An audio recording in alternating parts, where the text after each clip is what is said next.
The Gina and Maddie podcast. When we're talking food, there's I would call it an interesting pudding that's been put in front of us this morning. And to tell us about it is Australian TV personality and pastry chef, Anna Polivu. Hello, Anna.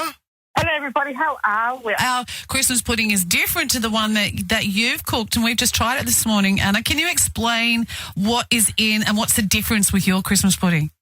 Okay, so normally you'll get a Christmas pudding that's boozy, and there's a lot of dried fruit in there, obviously, and then it's really yummy. So you always will serve it with a custard. This one's a little bit of a twist. So think about sweet and savoury, having a baby, and then the everything Christmas pudding has occurred.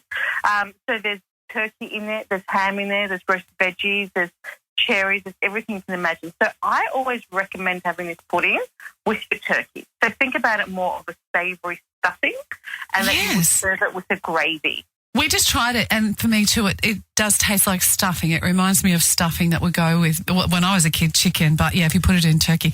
Very unusual. Anna, that was my take on it. It was unusual, and I was like, gosh, what would I have with this? Because not really a custard. Then I jumped on your Instagram, and I saw you were making up, was it a pale ale gravy? Or was it pale gravy. That is so yummy.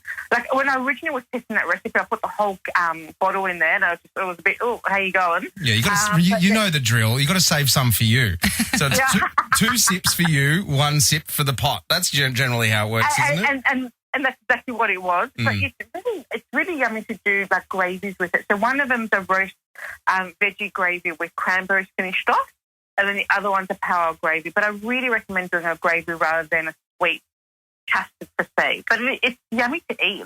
I really do enjoy it, but I don't see it as a dessert. It's more of a savoury element. And you can only get this through Amazon. It's Amazon's Everything Christmas Pudding. That's where if you want to get around this, you can get it.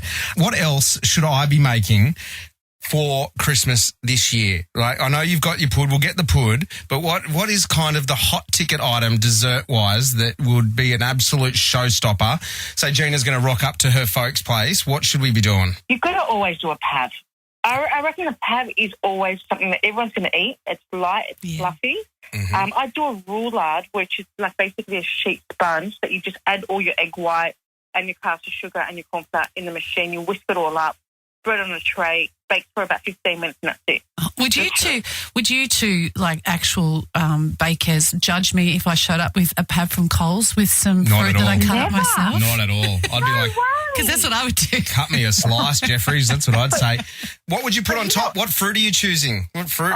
Yeah, well, look, I always say you've got to go seasonal. So, mangoes are going to be great, cherries, figs, all that. And I think that's what you've got to look at. If you're buying a bake, there's nothing wrong with that. Absolutely go for it, I always say. I say go easy. Do what's easy on Christmas Day. There's enough stress already. Yeah. And, the food's a very important element, but it's also the presents that you've got to think about. You've got to think about, some people are going to get a bit too happy drunk, and then you don't know what's going to happen. You know what I mean? So yes.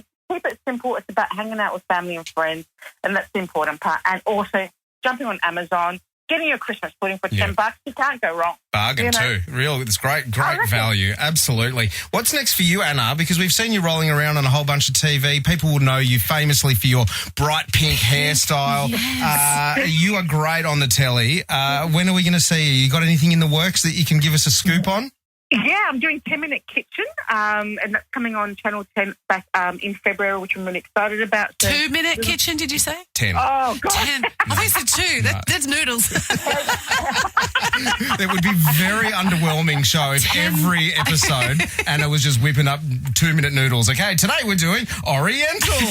So it's 10 Minute Kitchen. Is that what you said? I missed what you said. It's 10 Minute Kitchen. I love that.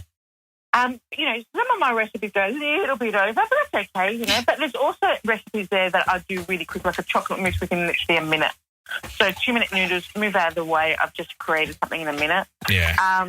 But, there's a lot of great things. I mean, I've been really loving working with Amazon. They're complete legends. Great. They've got great brand, great product. and they really support local producers as well, which is really great as well. Good to hear. Well, make sure you get around it. It is Puds for all season, the Amazon Everything Christmas pudding. Don't worry if those 10 minutes go over. Jamie Oliver made a career out of 30-minute meals that never take bloody 30 minutes, that's for sure.